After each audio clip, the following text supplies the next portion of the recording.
លោកពូជាលោកពូដែលត្រូវចោលសៀមយកទៅឃុំរយៈពេលប៉ុន្មានដែរពូពីយប់3ថ្ងៃ ចា2យប់3ថ្ងៃដែលថាចេញមកបាន2នាក់បងប្អូនទាំងអស់គ្នាគឺលោកពូចាតែឥឡូវពូមានសាច់មានឈាមមកវិញហើយប៉ុន្តែគាត់ថាសុខភាពអត់បានដូចមុនទេរៀងញ័រដៃហើយកន្លែងតាគៀកហ្នឹងដូចឆ្អឹង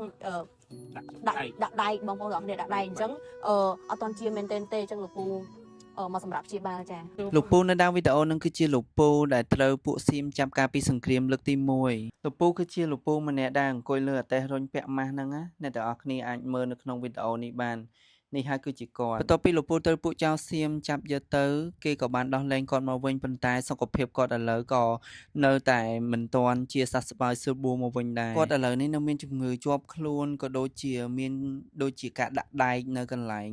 ឆ្អឹងតាគៀកគាត់ចឹងហើយដៃរបស់គាត់ក៏នៅញ័រដែរនិយាយទៅគាត់អត់ទាន់អាចត្រឡប់ទៅសមរភូមិវិញបានទេមានតែសម្រាប់ព្យាបាលបន្តនិយាយទៅតាំងពីថ្ងៃគេដោះលែងគាត់មកដល់ឥឡូវក៏មានរយៈពេលយូរដែរប៉ុន្តែស្ថានភាពជំងឺគាត់គឺនៅតែមិនទាន់ជាសះស្បើយស្រួលបួលទេអ្នកនរគ្នាថ្ងៃនេះពួកខ្ញុំនិងក្រុមការងារ Miss Lady បានយកជាអំណោយនិងថវិកាតិចតួចជូនដល់លោកពូ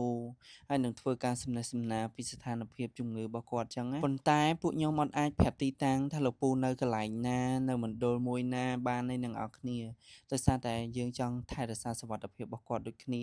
ខ្លាចពួកអាចោសៀមវាដាក់ GPS អីបែបអញ្ចឹងណាអ្នកនរគ្នានិយាយទៅលោកពូក៏សំណាងមួយដែរដែលលោកពូបានចេញមកសម្លែកបងប្អូន18នាក់ទៀតគឺក៏អត់ទាន់បានចេញមកអ្នកនរគ្នាអើយខ្ញុំសង្ឃឹមថាពួកគាត់ចេញមកឆាប់អ្នកនរគ្នាតទៅពីសំណេះសំណាលហើយពួកខ្ញុំក៏ទៅធ្វើការចែកជាមួយនឹងស្បៀងជូនពួកគាត់ប្រហែលជា1000គ្រួសារដែរអ្នកនរគ្នាហើយអរគុណបងទាំងអស់គ្នាដែលគាំទ្រជាមួយនឹងផលិតផល Brand Miss Lady ដែលធ្វើឲ្យពួកខ្ញុំមានថវិកាដើម្បីមកជួយបងភាគសឹកទាំងអស់គ្នាហើយសម្រាប់នៅក្នុងកញ្ចប់ចំនួននីមួយៗក៏មានជាមួយនឹងថ្នាំដុសធ្មេញរបស់កូនខ្មែរយើងគឺ Brand Miss Lady នឹងតែម្ដងអ្នកនរគ្នាគឺគាត់ដាក់រហូតដល់1000ទីបដាក់1000ទីបជូនបងភាគសឹកឲ្យគាត់បានប្រើប្រាស់